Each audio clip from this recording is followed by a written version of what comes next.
በጣም ያሳዝናል። ዛሬ መከራ እያየን ያለነው እርስ በርስ ባለን ግንኙነት ነው። ዛሬ መከራ እያየን ያለነው በአገልጋዮች፣ በመሪዎች አደራ በተሰጣቸው ግራ ገብቷቸው ግራ በሚያጋቡ ሳይገባቸው ቦታውን በያዙ ዝም ብለው በሚመላለሱ መሪዎችና አገልጋዮች እንደሆነ በግልጽ ማየት ይቻላል። ሁሉም የሚነሳ ሁሉም እንደፈለገ የሚሆንበት ማንም ሃይባይ የሌለበት እንደሆነ እኔም ይኸው እናገራለሁ። ብዙዎች በዚህ ሀሳብ ይስማማሉ። ማን ምን እያደረገ እንኳን አያውቅም። ዛሬ ቤተክርስቲያን በብዙ መከራ ውስጥ እያለፈች ነው፣ በጣም በብዙ ነገር ግን አይገርማችሁም? የውጭው መከራ እንኳን ይሄን ያህል አልፈተናትም በፍጹም። ዛሬ ሐሰተኛ ሆኗል ነቢያቶቻችን። እውነተኛና ውሸተኛውን፣ ትክክለኛውንና የተዋረደውን በፍጹም መለየት አልቻለም። ሁሉም ልክ ነኝ ይላል፣ ሁሉም አዋቂ ነኝ ይላል፣ ሁሉም ተቆርቋሪ ነኝ ይላል፣ ሁሉም እኔ አስባለሁ ይላል፣ ሁሉም እኔ አለው ይላል። ነገር ግን ውስጣችን ሰላም ሲያጣ ስንቅበዘበዝ በግልጽ ይታያል። ሰላም እንደሌለን ሁኔታችን ሁሉ ይናገራል፣ ህይወታችን በሙሉ ይናገራል። እግዚአብሔር ከዚህ መከራ እንዲያወጣ መጸለይ ያለብን በጣም ይመስለኛል።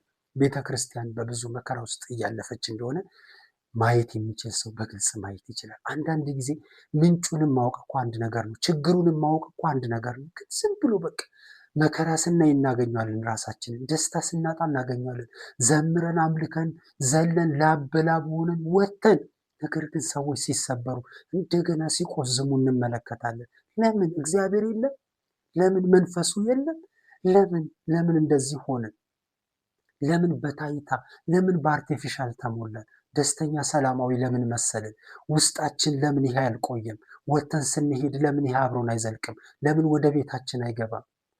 ወገኖች ትልቅ መከራ በእግዚአብሔር ቤት ውስጥ እንዳለ በብዙ መንገድ ማስረዳት ይቻላል። በጣም በብዙ መንገድ ግንኙነታችንን ብታዩት፣ ህብረቶቻችንን ብታዩቸው፣ ለአገልጋዮቻችን ለመሪዎቻችን ያለንን ልብ፣ ፍቅር፣ አክብሮት ሁሉ ብትመለከቱ እውነት የፍቅር ነው። ፍራቻ የለበትም፣ ድንጋጤ የለበትም፣ ጥርጣሬ የለበትም፣ ጥላቻስ የለበትም። አልፎ ገፍቶስ በእውነት መኮንን መክሰስ የለበትም። አረ በጣም ብዙ ነገር ለአገልጋዮቻችን እንደዛ። ለምን የሁሉ ሆነብን? የውስጥ መከራ ምልክቶች አንዱ ይሄ ነው ማለት ነው።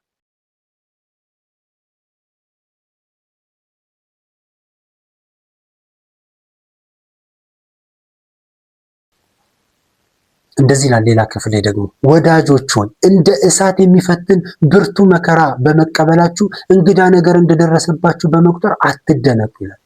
አትደነቁ፣ ነገር ግን ክብሩ በሚገለጥበት ጊዜ ደስታችሁ ታላቅ እንዲሆን የክርስቶስ መከራ ተካፋዮች በመሆናችሁ ደስ ይበላችሁ። ስለ ክርስቶስ ስም ብትሰደዱ የክብር መንፈስ የሆነው የእግዚአብሔር መንፈስ በእናንተ ላይ ስለሚያርፍ ብፁዓን ናችሁ። ሃሌሉያ። ማንም ከእናንተ መከራን የሚቀበል ቢኖር ነፍሰ ገዳይ ወይም ሌባ ወይም ወንጀለኛ ወይም በሰው ነገር ጣልቃ ገቢ ሆኖ መከራን አይቀበል።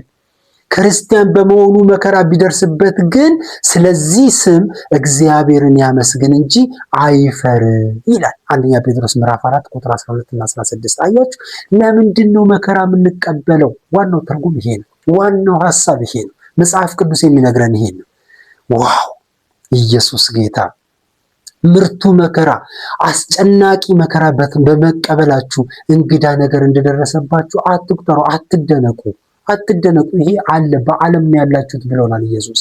በዓለም ሳላችሁ መከራ አለባችሁ አልተባለም? ተብለናል። ይሄንን ጴጥሮስ እያጸናልን ያለው አለ። ነገር ግን የክርስቶስ መከራ ተካፋዮች በመሆናችሁ ደስ ይበላችሁ ነው የሚለን። አያችሁ፣ መከራ በመካፈል ቀዳሚ ይሆናል ማለት ነው።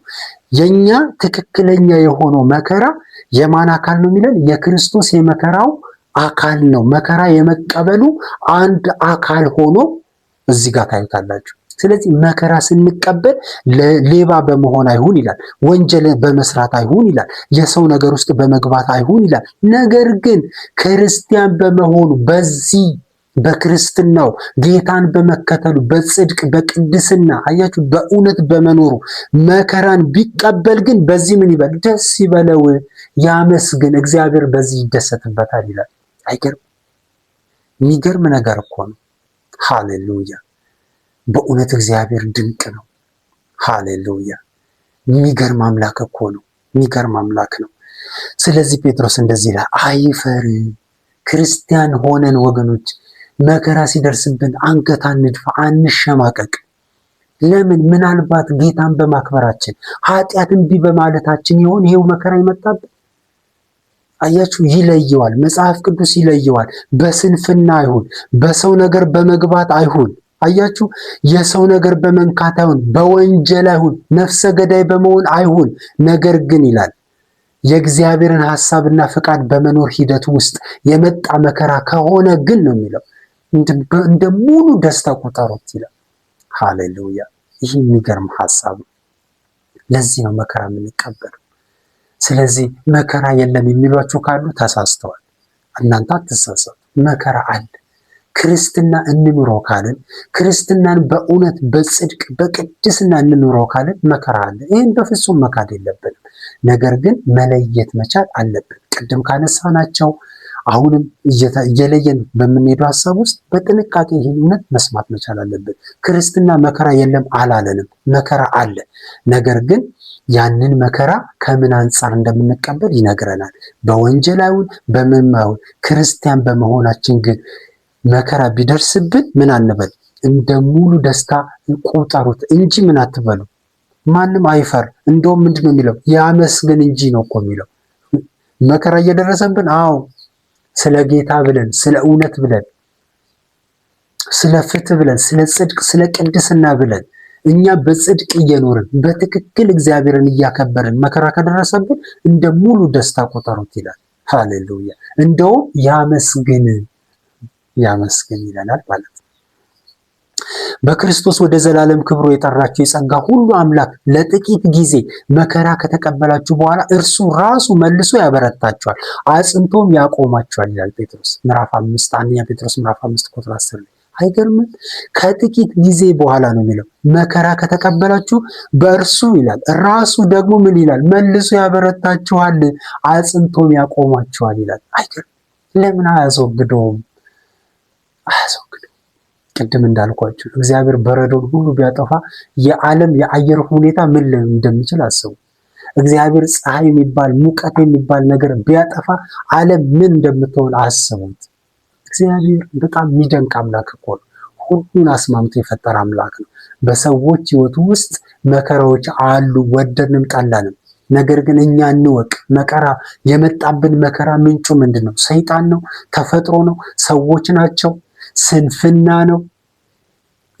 በሰው ነገር ገብቼ ነው? የማይገባ ነገር ውስጥ ሄጄ ነው? በምንድን ነው መከራው የመጣው? እንለይ። አንደኛው መከራ ብቻ ነው መጽሐፍ ቅዱስ የሚነግረን። ስለ ጽድቅ፣ ስለ እውነት እንደ እግዚአብሔር ቃል እየኖርን ጌታ ኢየሱስ ክርስቶስን እያከበርን ለሚመጡ መከራዎች ሪስክ ይወስዳል መጽሐፍ ቅዱስ። ከዛ ውጭ ከሆነ ግን እኛ ነን ኃላፊነቱን የምንወስደው።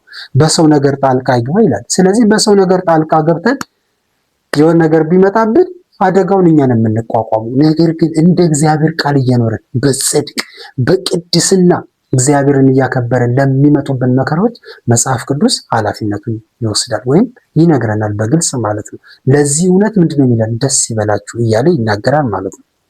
ስለዚህ ያቆማችኋል ይላል። ምን ይላል? ያጸናችኋል። መከራ አይገላችሁም፣ አያጠፋችሁም። መከራ በፍጹም አይገለንም። እንደውም ቅድም እንዳልነው ያጠራናል፣ ዋጋችንን ውድ ያደርገዋል ማለት ነው። ስለዚህ እግዚአብሔር እንዳይበርደን በረዶን ከምድር አያጠፋውም። በረዶን የሚቋቋም አቅርቦትና ጥበብን ግን ይሰጠናል። ቅድም ያልኳችሁን አያችሁ፣ በጣም ሊበርድን ይችላል። ስለዚህ ብሎ እግዚአብሔር ወዲያው ራርቶ በረዶን እልም ከምድር አያደርገውም። ነገር ግን ያንን በረዶ ማኔጅ የምናደርግበትን እውቀት፣ ጥበብና ማስተዋል አደራረግን ሁሉ ሰጥቶናል ወይም ይሰጠናል ማለት ነው። በዓለም ዙሪያ ያሉ ወንድሞቻችሁ ይላል ጴጥሮስ ተመሳሳይ መከራ እንደሚቀበሉ አውቃችሁ በእምነት ጸንታችሁ ተቃወሙት። አንደኛ ጴጥሮስ ምዕራፍ 5 ቁጥር 9 ላይ ብዙ ሰው ታውቃላችሁ፣ አንዳንድ መከራዎች በሱ ላይ ብቻ የመጣ የሚመስለው እንዳለ ታውቃላችሁ። ግን አይደለም ይላል ጴጥሮስ። አይደለም። ልክ እናንተ አሁን የምታልፉበትን አይነት መከራ በጣም ብዙ ወንድሞቻችሁ በዚህ መከራ ውስጥ ያልፋሉ ብሎ ነው የሚናገረው። የክርስቶስ ቤተክርስቲያን ኢትዮጵያ ውስጥ አለች። የክርስቶስ ቤተክርስቲያን ኬንያ አለች። የክርስቶስ ቤተክርስቲያን አውሮፓ የሆነ ቦታ ሀገር ውስጥ አለች። የክርስቶስ ቤተክርስቲያን አሜሪካ አለች። የክርስቶስ ቤተክርስቲያን ሩቅ ምስራቅ አለች። የክርስቶስ ቤተክርስቲያን ድሃ ሀብታም ምናምን በተባሉ ሀገር ዓለማት ሁሉ ውስጥ አለች። በሰባቱም አህጉር ውስጥ የክርስቶስ ቤተክርስቲያን አለች። እንግዲህ አስቡት። እኔ ኢትዮጵያዊ ነኝ። እኔ እዚህ የምኖር ኢትዮጵያ ውስጥ የማገለግል ፓስተር ነኝ። ልክ እንደኔ ደግሞ የተጠራ የሚያገለግል አሜሪካዊ ፓስተር አለ፣ ቻይናዊ አለ፣ ኮንጎ ውስጥ አለ፣ እዚህ ኬንያ አለ፣ ሶማሌ ውስጥ አለ፣ ጅቡቲ ምንም በሉ አሉ ብዙ ፓስተሮች፣ አገልጋዮች። ግን ተመልከቱ፣ ለምሳሌ የኔ ፈተናና አሁን እኔ የማልፍበት ፈተናና አሜሪካን ውስጥ የሚኖር አንድ መጋቢ የሚያልፍበት ፈተና በጣም በሚገርማችሁ ሁኔታ በጣም የተለያየ ይመስለናል፣ ግን አይደለም። መጽሐፍ ቅዱስ ጴጥሮስ የሚለን ይሄንን ነው። እናንተ ላይ ብቻ የመጣ መከራ መስሏችሁ በዚህ በጣም አትጨነቁ። በዚህ ልክ እንደናንተ ይላል በዓለም ዙሪያ ወንድሞቻችሁ ይለናል። አያችሁ እንግዲህ ወንድሞች የሚላቸው እነዚህን ነው ማለት ነው። አሉ ልክ እንደኛ ኢትዮጵያ ውስጥ እንዳለነው ቅዱሳን በተለያየ ዓለም ላይ በክርስቶስ አምኖ የዳኑ ቅዱሳን አሉ። እነዚህ አማኞች ቅዱሳን አገልጋዮች ሁሉ የሚያልፉበት መከራ አለ። እነዚህ መከራዎች አንድ ያደርጉናል፣ ተመሳሳይ ያደርጉናል። ታውቃላችሁ? ለምሳሌ ላሳያችሁ። በዓለም ዙሪያ ያሉ አማኞች ወይም ክርስቲያኖች እንዴት ነው ተመሳሳይ መከራ የሚቀበሉት? ለምሳሌ ሁላችሁ እኔ የቤት ችግር ሊኖርብኝ ይችላል፣ የገንዘብ እጥረት ሊኖርብኝ ይችላል፣ ወይም ደግሞ ብዙ ቁሳቁሶች እጥረት ሊኖርብኝ ይችላል።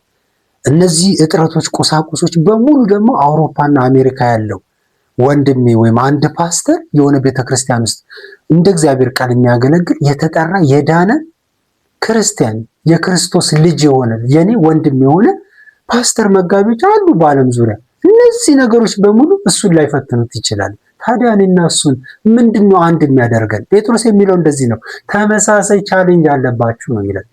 እናንተ ላይ ብቻ አይደለም ይህ መከራ። አንዳንድ ሰው ኢትዮጵያ ውስጥ ስለኖረ አፍሪካ ውስጥ ስላለ ወይም ደግሞ ኢትዮጵያ ውስጥ የሆነ መንደር፣ የሆነ ገጠር፣ የሆነ ሀገር፣ የሆነ ከተማ፣ የሆነ ጉራንጉር ውስጥ ስላለ በቃ እሱ እየተፈተነ ያለ የሚመስለው እንዳለ ታውቃላችሁ። ቸርች ውስጥ ሆኖ በቃ እሱ ለምን እንደሚፈተን፣ ያኛው አገልጋይ ለምን እንደሚዘንጥ፣ ያችኛዋ ሴት ለምን መኪና እንደምትነዳ ግራ የሚገባው ሰው እንዳለ ታውቃላችሁ።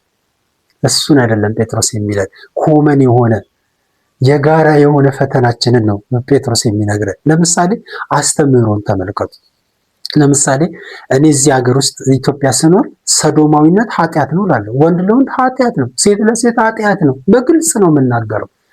ኃጢአት ነው፣ ነውር ነው። እግዚአብሔር በዚህ አይከብርም፣ ይህ ኃጢአት ነው፣ በፍጹም አንቀበለውም እያልን ደረታችንን ነፍተን እንናገራለን። አያችሁ? ይህንን ሀሳብ ግን አሜሪካ ያለው ወንድማችን ፓስተር እከሌ መናገር አይችልም።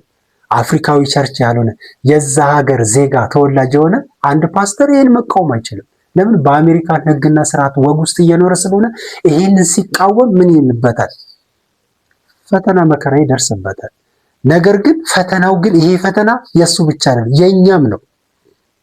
እኛም እንቃወመዋለን፣ እሱም ይቃወመዋል። ስለዚህ ይህም በመቃወማችን የሚመጣብን ምን አለ? ቻሌንጅ አለ ማለት ነው። ሌላው አምልኮ ነው። እግዚአብሔርን ብቻ ነው የምናመልከው እንላለን እኛ። አይ ይለናል የሆነ እኛ ለምሳሌ አይ መላእክት አሉ ቅዱሳን እንትን አሉ ምናምን ስንል ነው መከራ ይደርስብናል። ይሄ መከራ ህንድ ብትሄዱ መከራ ነው፣ የትም ሀገር ብትሄዱ አምላክ እግዚአብሔር ብቻ ነው ስትሉ መከራ ይደርስባቸዋል። የአስተምሮ የአምልኮ የጋራ ፈተና አለብን ነው። ሌላው ቅድስና ነው። ቅድስና አሜሪካም ሄዳችሁ ኢትዮጵያም ኖራችሁ ኮንጎም ሄዱ ሶማሊያ የትም ሄዱ ቅድስና ነው። ስለዚህ መስመር ሲጣስ መከራ ይመጣል ማለት ነው። ስለዚህ ስለ ኃጢአት ያለን ትርጉም የትም ዓለም ብሄድ ያው ነው። እዚህ ጋር ቁጭ አልኩ እዛም ሄድኩኝ ስለ ኃጢአት፣ ስለ አስተምሮ፣ ስለ ቅድስና፣ ስለ አምልኮ ስታነሱ የትኛውም የክርስቶስ ቤተክርስቲያን በዓለም ዙሪያ ያለች የክርስቶስ ቤተክርስቲያን ኮመን ግራውንድ ይሆናታል ይሄ ሀሳብ ማለት ነው። ስለዚህ ጴጥሮስ እንደዚህ ይላል፣ ይህ መከራ እናንተ ላይ ብቻ አይደለም የደረሰው።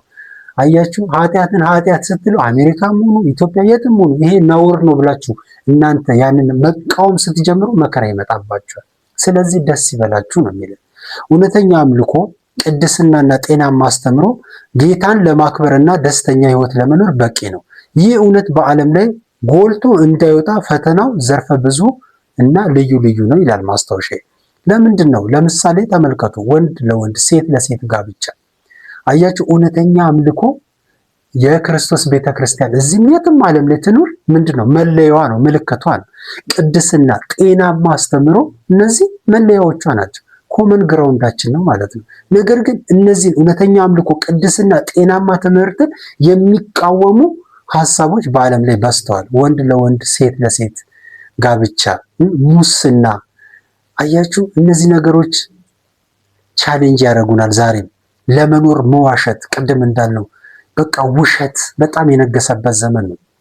ሌላው ዘረኝነት፣ ቤተክርስቲያን፣ እውነተኛ አማኞች፣ እውነተኛ አገልጋዮች ይሄንን አንቀበልም። ዘረኝነት፣ የሃይማኖት አክራሪነትን ታያላችሁ። እግዚአብሔር የለም የሚል ትምህርት አለ። ይሄ ፈተና ነው ለቅዱሳን፣ ለቤተ ክርስቲያን ትልልቅ ፈተናዎች ናቸው። መጽሐፍ ቅዱሳዊ መሰረት የሌላቸው በተለያየ ዘርፍ የሚታዩ ፍልስፍናዎች፣ ለምሳሌ የሰዎችን የሆነ ነገር መስራት፣ የእግዚአብሔርን ነገር የሚቃወሙ የሚጋፉ፣ በቃ የእግዚአብሔርን ስርዓት ለማፍረስ የእግዚአብሔርን በቃ ይሄ መጽሐፍ ቅዱስ የሰጠንን የሰራልንን ነገር በሙሉ ለመናድ የሚጥሩ ነገሮች እንመለከታለን። ስለዚህ መጽሐፍ ቅዱስ መሰረት የሌላቸው ነገሮች አሉ። ሌላው በግልጽ የሚደረግ የሰይጣን አምልኮ አለ። ይህ በጣም ፈተና ነው። ይሄ የትም ሀገር ብንሄድ ፈተና ነው።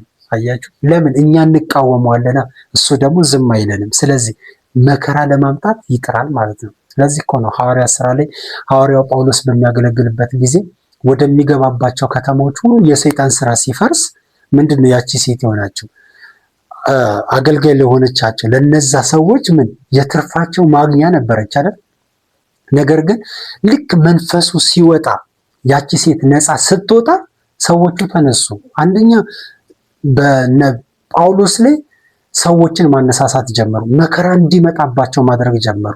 የሚችሉትን ሁሉ አድርገው ለማጥፋት ለመጉዳት መከራውን ሲያጠነክሩባቸው ታያላችሁ። አልፎ ተርፎም ሲቀጠቀጡ ሲደበደቡም ደግሞ እንመለከታለን። ለምን? ስለፈረሰ ማለት ነው። ስለዚህ የትም ዓለም ላይ ብንኖር አሁን በዚህ ሰዓት እነዚህ ነገሮች በተቃወምን ቁጥር መከራዎች ይመጡብናል። ስለዚህ ወይ እጅ መስጠት ነው። ይሄ ደግሞ የማይሆን ነገር ነው።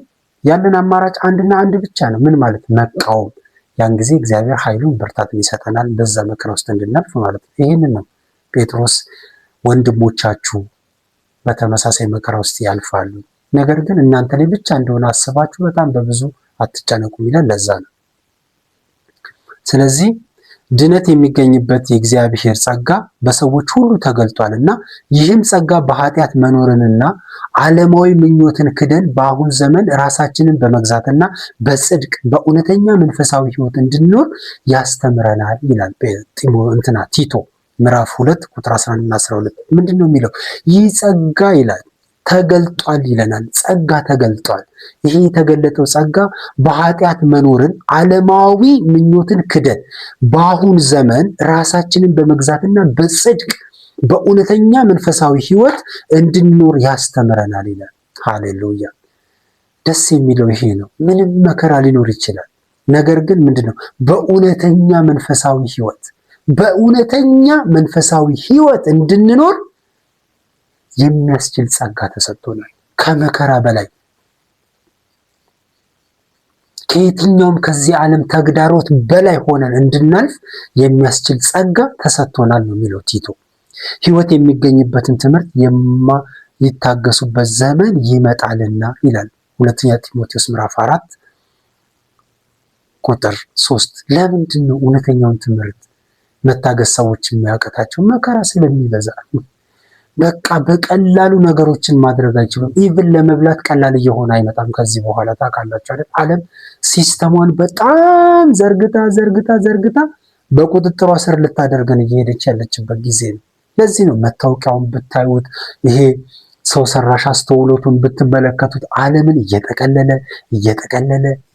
እየመጣ ያለበት ጊዜ ነው። ስለዚህ እኛ እግዚአብሔር ቃል እንዲህ ነው የሚለው ይሄን አላደርግም ስንል ሊረበን ይችላል፣ ልንቸገር እንችላለን፣ ብዙ ነገር ውስጥ ልናልፍ እንችላለን። ይህ ነው እንግዲህ ጴጥሮስ እያለን ያለው። ቤተክርስቲያን በእንደዚህ አይነት መከራ ውስጥ ታልፋለች። የሚቃወም ሰው ስለኛ የሚናገረው መጥፎ ነገር ሲያጣ እንዲያፍር በነገር ሁሉ መልካምን በማድረግ ምሳሌ የሚሆን ራስህን አሳይ። በትምህርትም ደህንነትን፣ ጭምትነትን፣ ጤናማና የማይነቀፍ ንግግርን ግለጥ ይላል ቲቶ ምዕራፍ 2 ቁጥር 7 እና 8። ምንድነው የሚለን? ምሳሌ የሚሆን ራስህን ምን በል አሳይ። አያችሁ፣ ዓለም በጣም ብዙ ውጥንቅጥ ውስጥ እያለፈችን ያለችው። በዚህ ሁሉ ውጥንቅጥ ውስጥ ግን የኛ ድርሻ ይሄንን ነው። ምንድነው? ምሳሌ መሆን። ኢየሱስ ጌታ ነው። ሌላው በትምህርታችን በቃ ጤናማ የሆነ ህይወት በመኖር ምሳሌ እንድንሆን ነው ይህንን ዘመን የእግዚአብሔር ቃል የሚነግረን ማለት ነው። ስለዚህ እውነተኛ አምልኮ ለእግዚአብሔር ምን የሚል ነው? የሚሰጥ ነው ማለት ነው።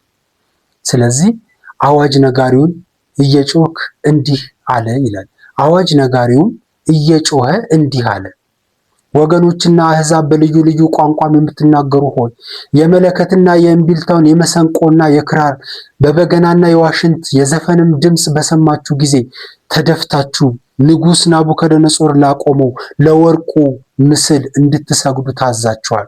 ተደፍቶ የማይሰግድ በዚያን ጊዜ በሚነድ እሳት እቶን ውስጥ ይጣላል የሚል አዋጅ የወጣበትን ክፍል ታስታውሳላችሁ።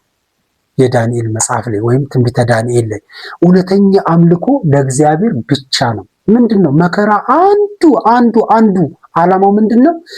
ከምናመልከው አምላክ የሚለየን ይመስለዋል መከራ። ስለዚህ አንዳንድ ጊዜ አንዳንድ መከራዎች እንደው ዝም ብለው ከመብል ከልብስ ከመኖሪያ ምናምን ጋር ብቻ የተያዙ አይደሉም። አምላካችንን እንድንጠራጠር ከሱ ሊለዩን የሚሞግቱ አይነት መከራዎች በሕይወታችን ውስጥ ይመጣሉ።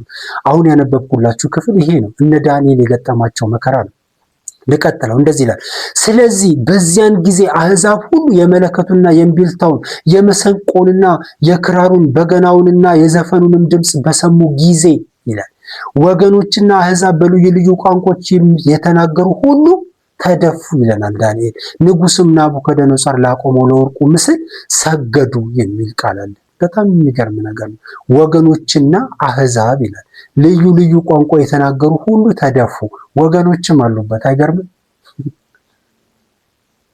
ከነ ዳንኤል ጋር የሄዱ እነ ዳንኤልን የሚመስሉ ማለት ነው። ወገኖችና አሕዛብ በልዩ ልዩ ቋንቋም የተናገሩ ሁሉ ተደፉ።